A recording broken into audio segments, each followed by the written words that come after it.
평소에 이런 말 자주 하곤 하죠. 누구를 소개시켜줬다. 근무 환경을 개선시켰다. 말 중간에 이런 시켰다, 시키다라는 표현을 씁니다. 이런 표현은 사실 바람직하지 않기 때문에 시키다를 모두 하다로 바꾸는 것이 좋다는데요. 누구를 소개시켜줬다가 아니라 누구를 소개해줬다. 근무 환경을 개선시켰다가 아니라 개선했다가 바람직하고 자연스럽다는 겁니다. 시키다는 사실 어떤 행동을 하게 했다라는 뜻이기 때문에 아이에게 숙제를 시켰다, 심부름을 시켰다, 직원에게 일을 시켰다 같은 말에서는 자연스럽죠. 어색한 말 앞에서 말씀드린 것 외에도 많습니다. 거짓말 시키지 마. 나 방금 주차시키고 왔어. 우리가 발전시키려는 노력, 변화시키려는 노력, 향상시키려는 노력을 해야 합니다. 등등 많이 씁니다. 정말 시키는 게 아닌데 습관적으로 내가 시킨다는 말을 중간에 껴서 쓰고 있다면 바꿔보려는 노력 필요할 것 같습니다. 자파가 나왔습니다. 구독과 좋아요는 큰 힘이 됩니다. 수천 년 동안 세계의 모든 문명국에서 가장 지혜롭고 위대한 사람들의 동반자였던 책에는 우리들이 이용할 수 있는 그들의 연구와 지혜의 산물들이 들어있다. 그렇다. 우리는 살아가는 동안 최고의 정신적인 성취인 양서들에 감사해야 한다. 레프 톨스토이의 어떻게 살 것인가 중에 일부인데요. 좋은 책을 읽다 보면 감사함이 물밀듯 밀려옵니다. 위대한 보물은 멀리 있는 게 아닙니다. 책 안에 보물이 그득합니다. 일자리를 잃고 돈도 없이 쫄딱 망했을 때 우리가 깡통 찼다라는 말을 쓰는데요. 근데 왜 깡통이라는 말을 여기에 쓰게 됐을까요? 너무 익숙해서 생각을 안 해봤겠지만 오늘 제가 한번 같이 생각해 보게 소개를 해드리겠습니다. 깡통은 영어의 캔과 우리말의 통이 합쳐진 말이래요. 우리나라가 일제로부터 해방된 후에 미군이 우리 땅에 들어오면서 캔도 그때 함께 들어왔다고 합니다. 그 캔이 깡으로 소리가 바뀌고 여기에 통이 붙어서 깡통이 된 건데요. 당시 우리나라 사람들이 많이 본 깡통은 대부분 내용물이 이미 쓰고 버려진 깡통이었다고 합니다. 그래서 깡통은 을에 이제 소리도 나고 하니까 속이 빈 것이라고 생각해서 아는 것이 없는 사람을 깡통이라고 그렇게 말했다고 하는데요. 원래 거지들이 들고 다니는 바가지를 쪽박이라고 해서 우리가 쪽박 찬다라는 말이 있는데 해방 이후 미군이 버린 깡통을 주로 거지들이 쪽박 대신 많이 이용해서 그때 이후로 깡통을 찾아도 쫄딱 망했다는 뜻으로 지금까지 쓰고 있는 거라고 하네요. 자파가 나왔습니다. 구독과 좋아요는 큰 힘이 됩니다. 건강한 사람도 혈당이 급하게 오르면 몸에 부담을 주기 때문에 혈당이 치솟지 않도록 하는 것이 건강을 위해 중요하잖아요. 근데 우리가 모르는 작은 생활 습관 때문에 혈당이 올라갈 수 있다고 합니다. 예를 들면 평소에 물을 적게 마시는 거예요. 수분이 부족하면 혈액의 점도가 높아지겠죠. 그러면 같은 양의 당이 있어도 혈당은 높아진다고 합니다. 두 번째는 국밥 먹는 거예요. 국밥은 너무 맛있긴 하지만 밥알이 물에 퍼지면서 전분이 빨리 녹고 제대로 씹히지 않고 넘어가니까 혈당이 급격하게 치솟는 원인이 된대요. 세 번째, 물 안 마시고 커피 하루 종일 조금씩 먹는 겁니다. 카페인이 하루 종일 몸에 돌게 하는 거죠. 카페인은 교감신경을 자극해서 인슐린 효율을 떨어뜨린대요. 혈당 수치 높인다고 합니다. 네 번째, 식사 후 바로 눕는 거래요. 식후 혈당이 올라가는데 소파에 누워 있다면 혈당이 그대로 정점을 찍는 걸 기다리는 것과 다름없다고 하죠. 좀 걷고 운동을 해주고 그래야 혈당이 완만하게 올라간다고 하죠. 무심코 하는 이 습관, 이 네 가지 습관만이라도 조금 바꾸려고 노력해 보면 좋을 것 같습니다. 자파가 나왔습니다. 구독과 좋아요는 큰 힘이 됩니다. 수많은 복서들이 펀치가 세서 승리를 거두기도 하지만 대부분 맷집으로 이깁니다. 류승환 감독이 영화감독 지망생들을 위한 강연에서 했던 말이다. 노진이의 지금은 영시를 읽어야 할 때 중에 일부인데요. 고통과 좌절과 실패 누구에게나 있죠. 때로는 온몸이 온통 피투성이가 될 수도 있습니다. 맷집이 인생의 승리를 위해 필요하다면 이런 경험은 맷집을 키워주는 훌륭한 스승일 겁니다.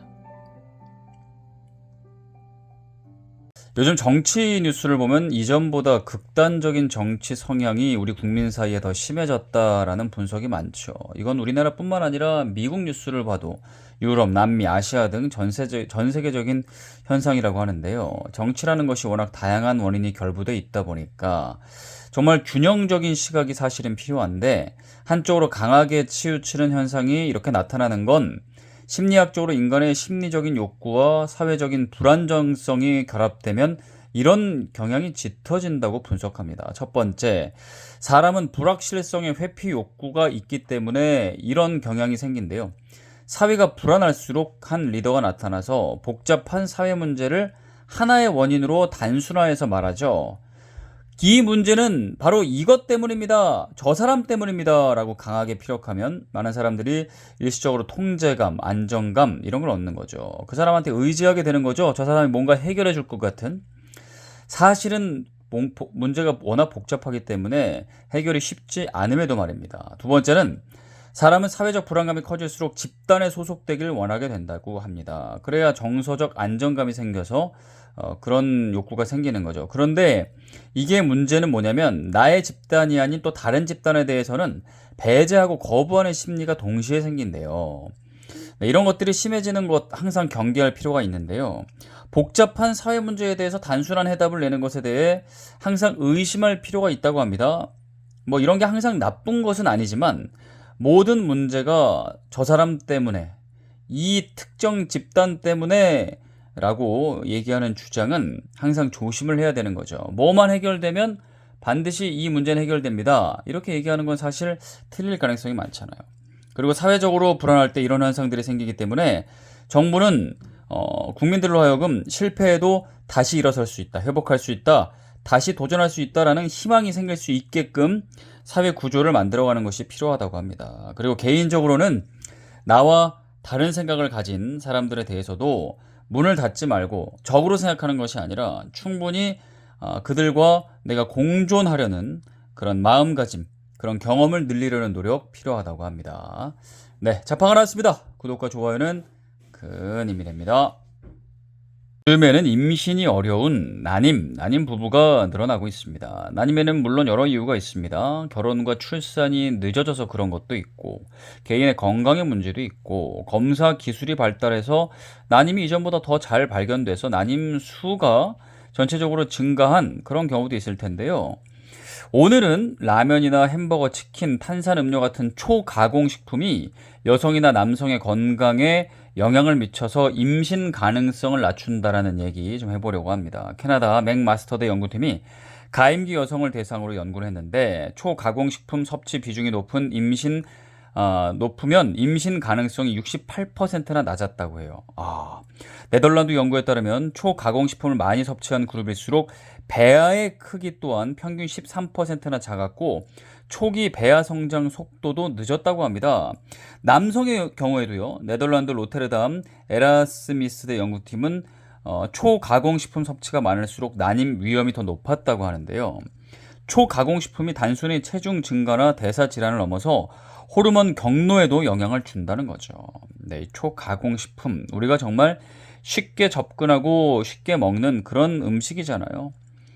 음식의 형태를 거의 알아볼 수 없을 정도로 고도로 가공된 음식, 패스트푸드, 라면, 과자, 초콜릿, 아이스크림, 탄산음료, 냉동식품, 가공육 등등 워낙 많죠. 제품 뒤쪽에 봤을 때 첨가물이 많은 거 그런 겁니다. 무슨 륨 이런 거 써져 있는 것들 있잖아요. 초가공식품 근데 완전히 끊기는 쉽지는 않잖아요. 하지만 좋은 식품의 개수를 조금씩 늘려가려는 노력은 나의 소중한 건강을 위해서 꼭 필요한 일인 것 같습니다. 자판가 나왔습니다. 구독과 좋아요는 큰 힘이 됩니다. 요즘 중동 전쟁 때문에 나프타 수급이 위기다라는 말이 나옵니다. 나프타? 정부에서 나프타 수출을 금지하기까지 했는데요. 나프타가 대체 뭐길래 이렇게 중요하게 정부에서까지 신경을 쓰는 걸까요? 나프타는 원유를 정제하는 과정에서 나오는 고분자 탄소 화합물이래요. 우리 생활에서 자주 쓰는 페트병이나 비닐봉지 같은 제품을 만들 때 쓰는 원료고요. 합성 고무나 합성 섬유 등을 만드는데 폭넓게 쓰이는 원료라고 합니다. 굉장히 중요한 그런 원재료네. 이 나프타 상당 부분 해외 수입을 하고 있는데 최근 중동 정전 때문에 해상 보급로가 막히면서 가격이 급등하고 공급도 못 받을 지경이라고 합니다. 이런 현상이 장기화되면 공장 가동률도 떨어지고 기업이 어려워지죠. 그리고 우리가 구매하는 생필품의 가격이 줄줄이 인상될 수 있습니다. 물가가 오를 수 있는 거죠. 그래서 정부는 나프타 수출도 금지하고 재고 파악에도 나서면서 대응책 마련에 나섰는데 아무쪼록 이런 사태 장기화되면 안 되겠죠. 자방을 하겠습니다. 구독과 좋아요는 큰 힘이 됩니다. 생거진천이란 말 들어보셨나요? 살려면 진천에서 살아라. 진천이 살기 좋은 고장이다. 진천에 가면 이런 얘기 많이 적혀 있습니다. 오늘 진천에 대한 얘기를 하려는 건 아니고요. 우리만의 뉘앙스 차이에 대한 얘기를 좀 해보려고 합니다. 난 진천에 산다. 난 진천에서 산다. 난 서울에 산다. 난 서울에서 산다. 어떤 차이가 느껴지시나요? 진천에 산다? 진천에서 산다? 같은 거 아니야? 뭔가 미묘하게 다른 것 같긴 한데 금방 감은 안 옵니다. 뭔진 모르겠지만 진천에 산다는 진천에 살긴 사는데 좀 정적인 느낌이 들고요. 진천에서 산다는 약간 움직임이 느껴지기도 합니다. 이건 에와 에서의 뉘앙스 차이에서 오는 어감 차이에서 오는 느낌인데요. 예를 들어 단순히 존재 여부일 때는 에가 자연스럽대요. 공원에 사람이 있다. 자연스럽죠. 공원에서 사람이 있다. 어색하죠. 반면에 동작의 느낌이 에서에는 있습니다. 공원에서 산책한다? 자연스럽고 공원에 산책한다. 어색하죠. 기본적으로 에는 정적인, 에서는 동작의 느낌이 그 속에 들어있다는 거죠. 이런 차이. 사실 큰 차이는 아니지만 이 디테일을 알고 있으면 좀 보이지 않게 든든한 그런 느낌은 듭니다. 자방을 하겠습니다. 구독과 좋아요는 큰 힘이 됩니다. 오늘 오전 책을 읽고 있는 한 남자 옆에 한 아이가 스마트폰 게임을 하고 있었습니다. 게임 화면에 fail이라는 단어가 뜰 때마다 아이가 너무 좋아하길래 남자는 의아했죠. 그래서 아이에게 물었습니다. 실패한 게 그렇게 좋니? 아이는 대답했는데요. 네, 다시 하라는 거잖아요. 아이에게 실패는 어른이 생각하는 실패의 무게와는 달랐던 겁니다. 우리가 너무 실패를 무겁게 생각하는 건 아닐까요? 미국의 자유의 여신상은 프랑스가 미국 독립 100주년을 기념해서 이렇게 보낸 것으로 잘 알려져 있죠. 이 자유의 여신상. 근데요, 이 자유의 여신상이 프랑스 에펠탑과 관련이 있대요. 에펠탑과 자유의 여신상. 서로 다른 거 아닌가? 자유의 여신상이 완성된 때는 1886년이었고요. 그로부터 3년 뒤에 에펠탑이 완성되는데요. 어떤 연관이 있냐면 자유의 여신상의 디자인을 맡은 사람은 조각가 프레데리크 오퀴스트 바르톨디이지만 디자인을 제외한 자유의 여신상의 철 구조 설계와 시공을 담당한 사람은 바로 파리 에펠탑의 설계자인 구스타브 에펠이라고 합니다. 구스타브 에펠의 이름이 따서 에펠탑이 지어졌군요. 에펠탑의 설계자가 그러니까 자유의 여신상 제작에도 관여를 한 거죠. 그러니까 자유의 여신상이 비바람을 맞으면서 지금까지도 오랜 세월을 견딜 수 있는 건 이 구스타브 에펠이 만든 튼튼한 내부 구조 덕분이라고 하네요. 그렇게 연관이 있었던 거군요.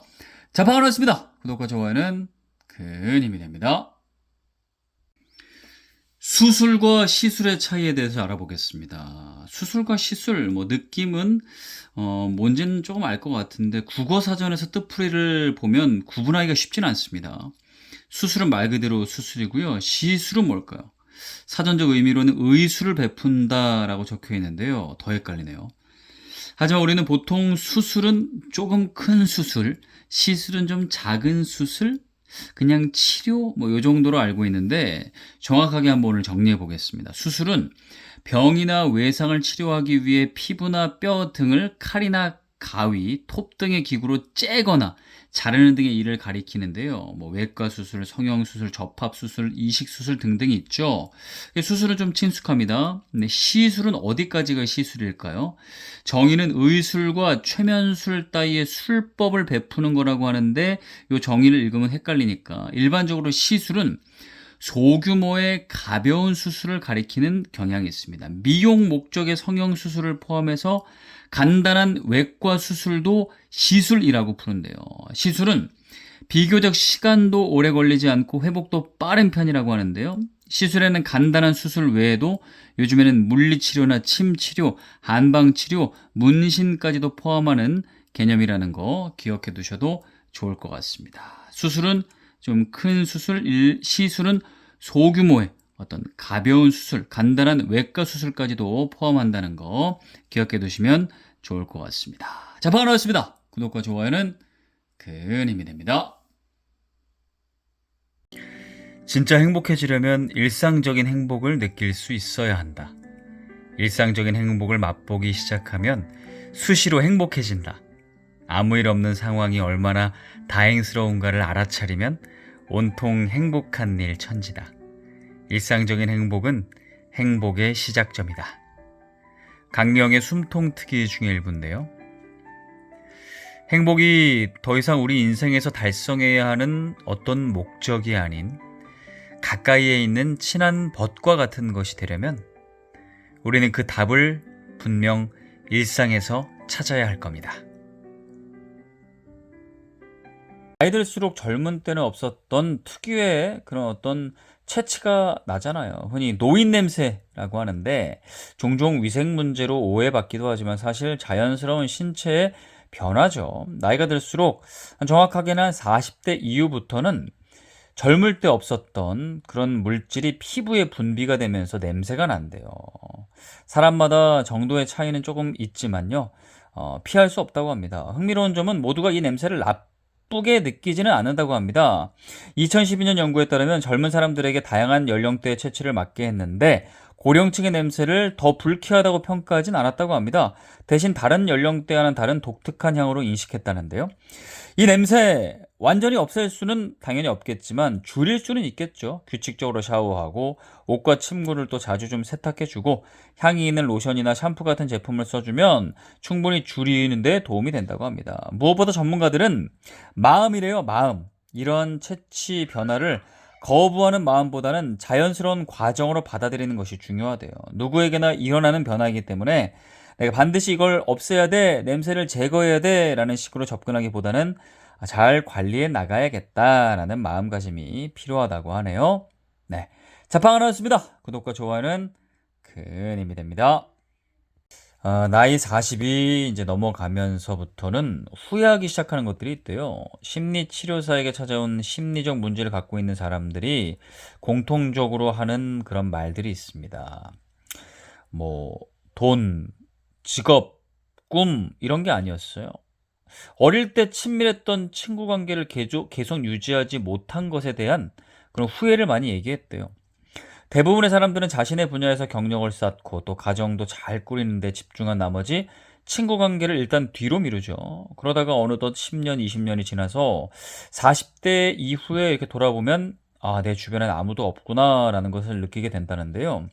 한 연구에 따르면 40대와 50대에 접어들면 친구 관계 유지가 더 어려워지지만 그래도 유지된 친구들은 더 진솔해지는 경향이 있다라고 분석을 했는데 문제는 이 시기를 많은 사람들은 주변에 아무도 남지 않은 상태로 맞이한다는 거죠. 중년기에 친구가 없다는 건 노화 과정에도 상당한 영향을 미친다는 건 우리가 연구에서도 많이 볼 수 있죠. 심리치료사들은 특히 남성들이 여성보다 이러한 문제로 더 어려움을 겪는다고 말했는데요. 열심히 일했고 또 가정을 위해 살았지만 돌아보면 가까운 동성 친구 하나 남아있는 사람 없어서 허전함 이상의 느낌이 든다는 거죠.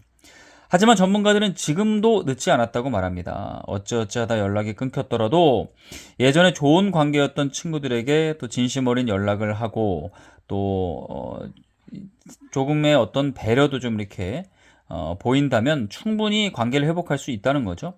한 심리치료사는 우정도 운동이라고 생각하면 된다고 합니다. 운동을 해야 우리가 건강해지듯 우정도 가만히 있다고 우정이 끈끈해지는 게 아니잖아요. 운동을 하듯 열심히 노력하고 우정에도 투자해야 진정한 벗을 얻을 수 있다고 하네요. 네, 자파가 나왔습니다. 구독과 좋아요는 큰 힘이 됩니다. 결국 치유라는 것은 마음을 자제하고 욕망을 다스려서 내면의 공간을 마련하였을 때 자연적으로 일어나는 현상임을 알게 된다. 오직 내려놓을 수 있는 욕구만큼만 빈 공간이 생기고 그 빈 공간만큼만 치유가 가능한 것이다. 문숙의 자연치유 중의 일부인데요. 치유는 욕구를 비워낸 공간만큼만 일어난다는 말. 반대로 생각하면 욕구로 가득 차 있다면 치유가 힘들다는 거죠. 치유는 원하지만 버리지 못하고 있는 우리의 마음을 되돌아봅니다. 세탁기로 잘 세탁을 하고 옷을 잘 말렸는데 옷에서 퀴퀴한 냄새가 날 때가 있죠. 아마 경험해 보셨을 건데요. 물론 옷에 문제가 있을 수도 있고 말리는 방법이 잘못됐을 수도 있고 세제도 문제가 있는지 봐야겠지만 세탁기 상태의 문제일 수도 있대요. 세탁이 끝났는데 옷에 퀴퀴한 냄새가 나고 세탁기 안을 좀 냄새를 맡아봤더니 불쾌한 냄새가 난다면 세탁기의 고무 패킹에 곰팡이가 번식했을 가능성이 있다고 합니다. 세탁 과정에서 생긴 습기나 세제 찌꺼기, 섬유 잔여물들이 쌓이면서 곰팡이와 세균이 자라기 쉬운 환경이 되기 때문에 중요한 거는 세탁을 하고 난 다음에 반드시 세탁기 문을 열어놔야 된다고 합니다. 열어놓으시나요? 세탁기 내부를 환기시키는 것이 곰팡이를 막는 가장 간단한 습관이라는 거죠. 그리고 당연히 정기적으로 좀 세척을 해야겠죠. 세탁기 고무 패킹이나 내부를 좀 닦아주는 것이 필요할 테고요. 마지막으로 세탁이 끝난 뒤 젖은 빨래를 바로바로 꺼내야 되는데 뭐 일이 바쁘고 까먹다 보니까 오래 놔두는 경우가 있습니다. 그러면 그 안은 수분으로 가득 차 있죠. 문도 닫혀 있죠. 곰팡이가 자라기 쉬운 환경이 되겠죠. 일단 두 가지 좀 습관 이것만이라도 좀 지키면 좋을 것 같아요. 그 안을 이렇게 세척하고 고무 패킹까지 이렇게 닦아주는 게 쉽진 않으니까 일단은 문 열어놓기 그리고 빨래를 빨리 꺼내기 이 두 가지부터 확실히 좀 실천을 하면 퀴퀴한 냄새를 좀 어느 정도 잡을 수 있지 않을까 싶습니다. 자팡 하나였습니다. 구독과 좋아요는 큰 힘이 됩니다. 경제 뉴스를 보다 보면 베어마켓, 불마켓이라는 말이 가끔 나옵니다. 일단 베어마켓은 뭘까요? 베어마켓, 주식 약세장을 가리키는 말이래요. 주가가 이제 하락하고 있다는 거죠. 전고점 대비 20% 이상 하락하면 베어마켓에 진입했다라고 표현하는데요. 베어는 곰이잖아요. 왜 곰에 비유했을까요? 곰은 공격할 때 위에서 아래로 이렇게 탁 앞발을 내리쳐서 공격하기 때문에 주가가 위에서 아래로 떨어지는 약세장을 떠올리게 한다는 겁니다. 그래서 곰이 베어 마켓이라고 하는 거고요. 그리고 불마켓은 불은 황소잖아요. 황소에 비유한 거죠. 황소는 뿔을 밑에서부터 위로 공격하잖아요. 그래서 상대를 제압하기 때문에 주가가 밑에서 위로 올라가는 강세장을 뜻한다고 합니다. 약세장은 베어마켓, 강세장은 불마켓. 기억해 두시면 경제 뉴스 읽을 때 훨씬 편하시겠죠? 네, 자팡을 하였습니다. 구독과 좋아요는 큰 힘이 됩니다. 로켓은 어디에서 처음 만들어졌을까요? 혹시 생각해 보셨나요? 당연히 서양 아니야? 아니면 러시아인가? 러시아가 그런 거 잘 하니까. 근데요, 이런 로켓의 형태는 11세기에 중국에서 발명이 됐대요. 중국에서 발명이 돼서 먼저 무기로 사용되었대요. 당시에 화학의 원리를 응용해서 로켓에 화살을 달아 사용했는데 그걸 화전이라고 불렀다고 합니다. 이 화전의 형태는 화살 끝에 흑색 화약을 연료로 하는 추진 장치가 달려 있었고 휴대가 가능한 발사함에 넣어서 적을 향해 쏠 수 있었다고 합니다. 사정거리는 무려 80에서 300m까지 엄청나네요. 11세기 이 정도면 대단한 거죠. 그리고 중국은 14세기에 다단식 로켓 화살도 만들었는데 이 로켓 화살은 정말 1.6km까지나 날아갔다고 하네요. 중국에서 처음 이 로켓의 형태가 발명된 거군요. 자팡을 하였습니다. 구독과 좋아요는 큰 힘이 됩니다. 생일하면 귀 빠진 날이라고 하잖아요. 요즘에는 뭐 귀 빠진 날이란 말은 잘 안 쓰는 것 같긴 하지만 제가 어릴 때만 해도 많이 들었는데요. 왜 생일을 귀 빠진 날이라고 할까요? 아이가 처음 세상에 나오는 날에 이 모습에서 만들어진 거라고 하는데 엄마의 자궁이 열리고 아이가 나오기 시작할 때 보통 머리부터 나오잖아요. 머리 중에 아이의 귀가 엄마 몸을 빠져나올 때 가장 진통이 심하다고 합니다. 아무래도 이제 거기가 그렇겠죠. 그 순간이 엄마와 아이에게 가장 고비이고, 그리고 일단 귀가 빠져나오면 그 다음은 훨씬 쉽게 진행이 되잖아요. 그래서 아무 탈 없이 건강하게 태어난 것을 기뻐하는 의미에서 귀가 빠진 날이라고 부르게 됐다고 합니다. 또 이렇게 들으니까 참 따뜻한 또 그런 느낌이 드네요. 네, 자파가 나왔습니다. 구독과 좋아요는 큰 힘이 됩니다.